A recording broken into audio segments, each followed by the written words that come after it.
She said that to look at. Try and make them as aerodynamic as possible.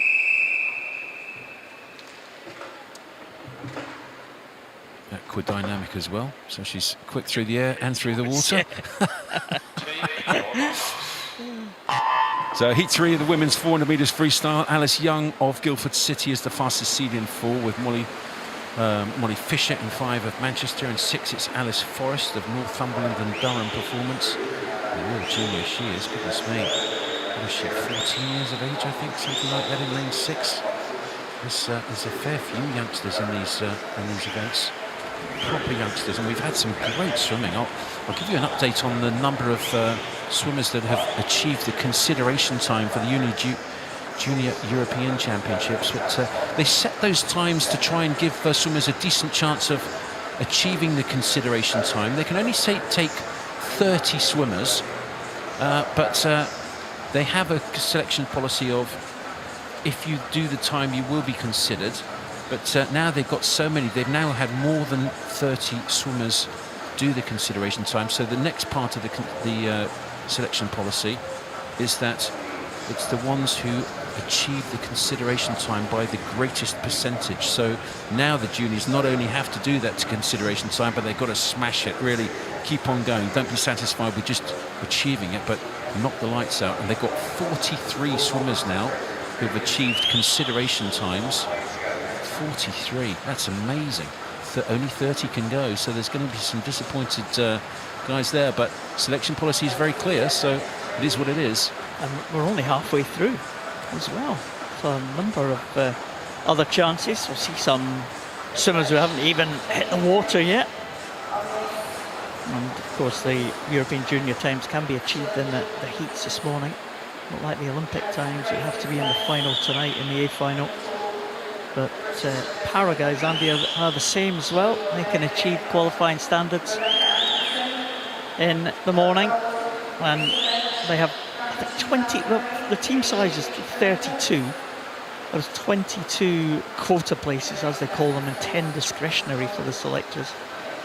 So out of the 22 quota places at the halfway point, 11 have made it. So bang on schedule. It's good maths, isn't it? That's almost perfect. I mean, it is an inexact science trying to set the consideration times, the nomination times, the qualification times, and I think able-bodied Olympics British team have set some pretty tough ones. I would be surprised if they will fill the team just with people who win the races in under the nomination time, but they can certainly add the second place swimmers who go under the British nomination time, and that nomination time is faster than what is the FINA A time, the World Swimming Body A time, which is the time that you have to do to qualify to swim at the Olympic Games. So it's a tough challenge, but certainly gone very well so far. I can say on the able-bodied swimming, 15 swimmers have qualified by rights already, and Freya Colbert's actually done 2, so we've had 16 swims that would qualify, but 15 different swimmers have qualified by rights already for that Olympic team on individuals and on relays. And then we've also had 3 more swimmers who've achieved the nomination time but placed second in their race.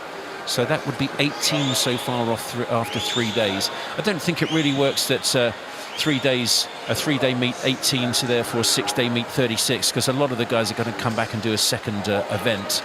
So we might have multiple nomination times achieved for many different events, but in terms of personnel, I think certainly 15 individuals so far, with 3 probably going to be added from those second places. Maximum team size, of course, is 30, similar or the same actually to that for the junior Europeans, but 2 less than the paras. But the para selection, male and female, is interesting, isn't it? Yeah, it's a separate selection for male and female. It's all based on world rankings and positions at the World Championships. As this Heat 3's coming to a conclusion. It is indeed. My apologies for asking the question and then going straight to the final, straight to the finish here. But Maisie Dickinson of Wickham District swimming really well. That's a good swim from her, 4:24.6. That's, wow, goodness me, that's 4.5 second lifetime best from Maisie. So, if you see Maisie roundabout, Maisie Dickinson of Wickham District, say well done to her. That's a cracking swim, that is. 4:29.0 was her lifetime best. She's just gone 4:24.6. Well done, there you go. Good smile as well, good reaction. One of the disappointing things at this meet so far, I mean, the pool is brilliant, the whole setup is brilliant. You know, having it on the television is fantastic. The reaction to lifetime best is dismal. We need to fix that, Paul. Here we go, heat 3.